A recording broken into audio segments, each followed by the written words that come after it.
আমি আছি এখন লেপচা জগতে। বাইরের পরিবেশটা দেখো, শুধু পাইন ফরেস্টটা এত সুন্দর লাগছে। এ কিতনে का है? ये टोटल करके बताइए कितने का? এ কিতনা প্রাইস है? বন্ধুরা আমি এখন আছি নেপাল বর্ডারে। 3 দিনের দার্জিলিং ট্যুরের পর আজকে বাড়ি ফেরার পালা। বন্ধুরা আমরা যখন কোথাও ঘুরতে যাই আমাদের মনটা যতটা আনন্দে উচ্ছ্বাসে ভরে ওঠে, যতটা আমাদের মধ্যে এক্সাইটমেন্ট থাকে, সেই জায়গা থেকে ঘুরে ফেরার সময় আমাদের মনটা কিন্তু বিষাদে ভারাক্রান্ত হয়ে যায়। তাই এই দার্জিলিং ট্যুর থেকে ফেরার সময় আমরা ঠিক করলাম যে আমাদের মনটা যাতে না খারাপ হয়, আমরা তাই দার্জিলিংয়েরই কয়েকটা অফবিট প্লেস ঘুরতে ঘুরতে তবে আমরা শিলিগুড়ি পৌঁছাবো। আর দার্জিলিং থেকে ফেরার সময় আমরা কোন কোন অফবিট প্লেস ঘুরলাম সেটাই আজকে তোমাদের এই ভিডিওতে শেয়ার করলাম। বন্ধুরা তোমরা যারা আমার চ্যানেলের নতুন দর্শক তারা চটপট আমার চ্যানেলটাকে সাবস্ক্রাইব করে নাও, যাতে আমার পরবর্তী ভিডিওগুলো তোমাদের কাছে তাড়াতাড়ি পৌঁছে যেতে পারে।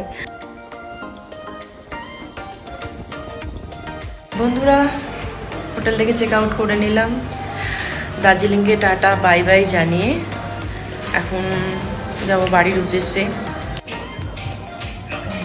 হোটেল থেকে চেক আউটের পর এখন আমি যাব গ্লেনারিসে। যদিও আমি গ্লেনারিসের ঠিক উল্টো দিকেই হোটেলে ছিলাম, তবুও এই 3 দিনের দার্জিলিং ট্যুরে একবারও আমি গ্লেনারিসে ঢুকিনি। কিন্তু আজকে যাচ্ছি তার কারণ বাড়ির সকলের জন্য দার্জিলিংয়ের কিছু স্পেশাল ফুড চকলেট নিয়ে যেতে চাই। আর গ্লেনারিসের যে চকলেটগুলো সেগুলো ভীষণ ফেমাস। এই গ্লেনারিস প্রায় 139 বছরের পুরনো। ব্রিটিশ আমলে 1885 খ্রিস্টাব্দে এটি প্রতিষ্ঠিত হয়েছিল। এখানে চকলেট, পেস্ট্রি, এমনকি এখানে ব্রেকফাস্ট ভীষণ ফেমাস। যদিও আমি এখানে এসে একটু হতাশই হলাম, কারণ যে কটা চকলেট দেখতে পেলাম সেগুলো অতি পরিচিত, স্পেশাল কিছু নেই। তবে অনেক রকম দেখতে পাচ্ছি এখানে চকলেট, পেস্ট্রি সমস্ত কিছুই রয়েছে। এখানে অনেক রকমের কেক রয়েছে, প্যাটিস রয়েছে।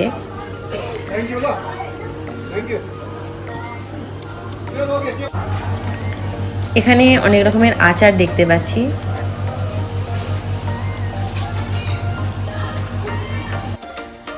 গ্লেনারিসে চকলেট না পেয়ে চলে এলাম হাউস অফ ক্যান্ডিতে। এটা একদম দার্জিলিংয়ের ম্যালের ওপরেই রয়েছে। দেখা যাক হাউস অফ ক্যান্ডিতে গিয়ে আমি কি কি ক্যান্ডি পাই। ওয়াও, এটা তো ক্যান্ডি ওয়ার্ল্ড। কত রকমের ক্যান্ডি দেখো এখানে। এখানে বাচ্চাদের নিয়ে এলে তো মাথা খারাপ হয়ে যাবে, কারণ আমারই দেখে সব কটা ক্যান্ডি পছন্দ হয়ে গেছে। মনে হচ্ছে সব কটা নিয়ে আমি বাড়ি যাই। কি সুন্দর দেখো, ওয়াও, লোভ লেগে যাচ্ছে। বন্ধুরা এই চকলেটগুলো কিন্তু ওজন দরে বিক্রি হয়। 100 গ্রাম চকলেটের দাম 150 টাকা। ওয়াও, সুন্দর চকলেট আছে।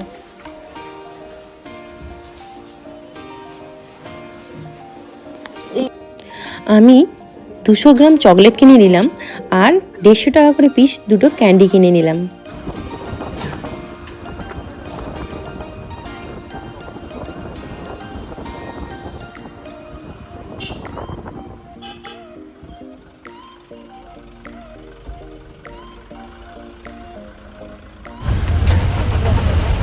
হ্যালো বন্ধুরা, আজকে আমি দার্জিলিং থেকে বেরিয়ে যাচ্ছি বাড়ির উদ্দেশ্যে। মনটা খুব খারাপ, কিন্তু একদিক দিয়ে আনন্দ হচ্ছে, কারণ আজকে আমরা দার্জিলিং থেকে শিলিগুড়ি যাব মিরিক হয়ে সাইট সিন করতে করতে। তাই মন খারাপের মধ্যেও একটা আনন্দ হচ্ছে। তোমরা আমার সাথে সাথে থেকেও আমার পুরো ভিডিওটা দেখো।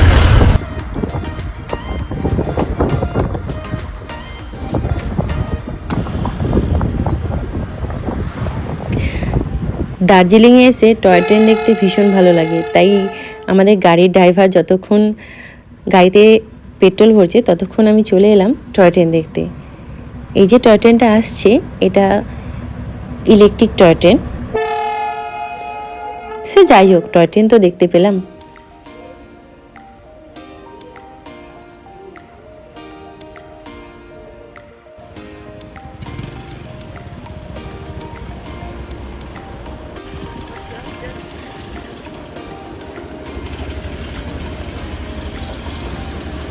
দেখো বন্ধুরা, স্টিম ইঞ্জিনের টয় ট্রেনও দেখে ফেললাম। দু রকমের টয় ট্রেন কিন্তু আমি দেখে পেলাম, আর দার্জিলিং এসে এই টয় ট্রেন দেখার মজাটাই কিন্তু আলাদা। দার্জিলিংয়ের ঘুম স্টেশন, দার্জিলিংয়ের এই ঘুম স্টেশনকে ডান দিকে ফেলে আমরা এগিয়ে চললাম। যেহেতু আমরা দার্জিলিংয়ের অফবিট প্লেস ঘুরতে ঘুরতে তারপর বাড়ি ফিরব, সেহেতু আমরা আজকে অন্য রুট দিয়ে যাব। দার্জিলিং থেকে ফেরার পথটা এতটাই সুন্দর, বিশেষত এই মিরিকের যে রুটটা আছে সেই রুটটা এতটাই সুন্দর যে বোরিং ফিল হবে না। দুদিকে এত বড় বড় সারি সারি পাইনের বন, এগুলো দেখতে দেখতেই না দু চোখ ভরে যায়। এরকম একটা মনোমুগ্ধকর পরিবেশ যতক্ষণ থাকবে ততক্ষণ মনে কষ্ট হবে না, শুধু মনে হবে দু চোখ ভরে এই পাহাড়ি পরিবেশটাকে উপলব্ধি করতে থাকি।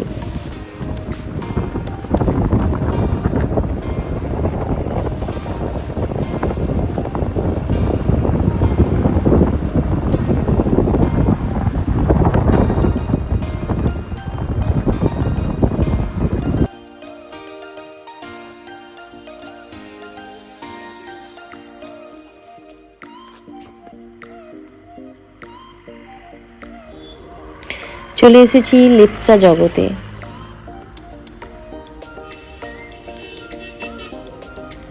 চলো ভেতরে যাওয়া যাক।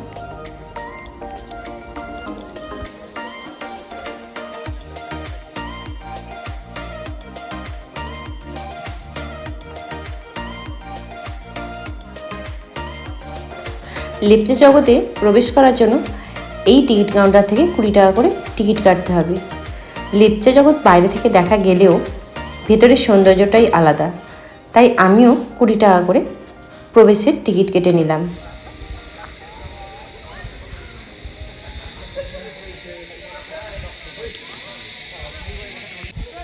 বন্ধুরা, আমি এখন আছি লেপচা জগতে। বাইরের নাজারাটা শুধু দেখো।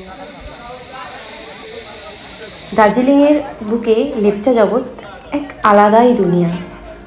পাইনের শাড়ির বুকে যে অনাবিল নিস্তব্ধতা, যে শান্তি বিরাজ করছে, পর্যটকদের আগমনেও কিন্তু সেই শান্তি বিন্দুমাত্র বিঘ্নিত হয়নি। যত এগোনো যায় ততই পাইনের শাড়ি আরও ঘন হতে থাকে। মনে হয় এখানে ঘন্টার পর ঘন্টা বসে থাকি। এক আলাদাই শান্তি বিরাজ করছে এখানে, কিন্তু বসে থাকার তো উপায় নেই, ফিরতে তো হবেই। তাই লেপচা জগৎ থেকেই 1 প্লেট মোমো খেয়ে আবার রওনা হলাম আমাদের নেক্সট অফবিট প্লেসের উদ্দেশ্যে।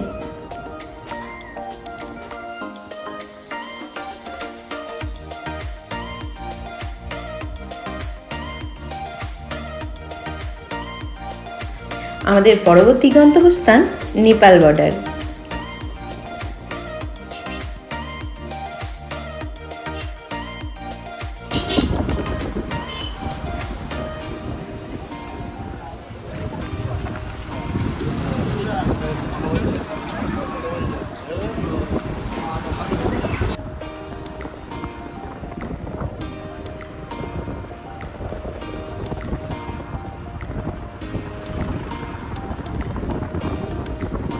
দুধারে পাইন বন আর মাঝে রাস্তা, এই এত সুন্দর পরিবেশ দিয়ে যেতে যেতে আমার একটা গানের কথা খুব মনে পড়ে যাচ্ছে।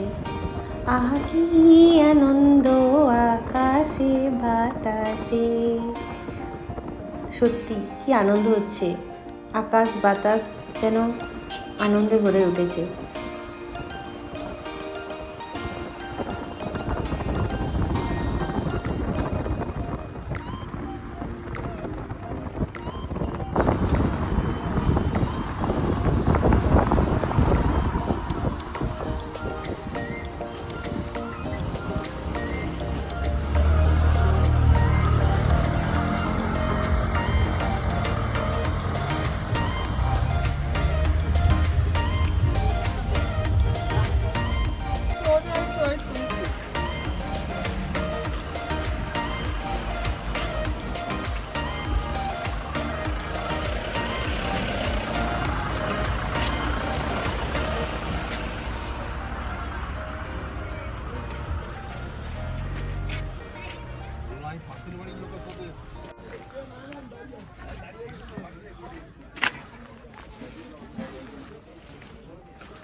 বন্ধুরা, আমি এখন আছি নেপাল বর্ডারে। পুরো চারিদিকে মেঘে ঢেকে গেছে একদম।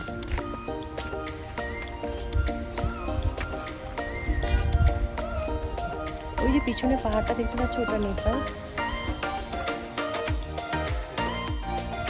বন্ধুরা চলো এবার ভেতরের মার্কেটটা একটু তোমাদের ঘুরে দেখাই।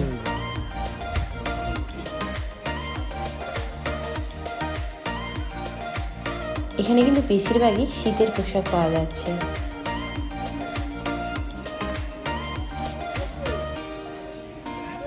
पूरा का बड़ा नहीं ये कितने का है? ये टोटल करके बताइए कितने का ये कितना प्राइस है? ये 60 का है।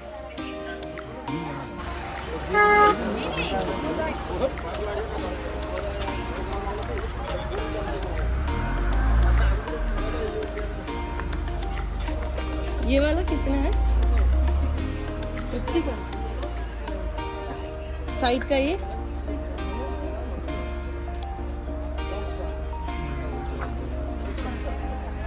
দেখো বন্ধুরা, মেঘগুলো কতটা কাছ দিয়ে ভেসে যাচ্ছে। আমার মনে হচ্ছে আমি কোনো হরর মুভিসের মধ্যে চলে এসেছি, যেখানে পাইন ফরেস্টের ভেতর দিয়ে মেঘ ভেসে বেড়াচ্ছে।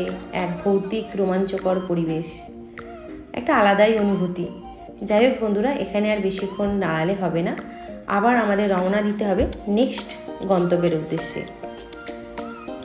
আর এবারে আমি পাড়ি দেবো একটা অন্য দেশে, আর সেটা কোথায় সেটা জানতে হলে তোমাদের অবশ্যই অপেক্ষা করতে হবে আমার নেক্সট ব্লগের জন্য।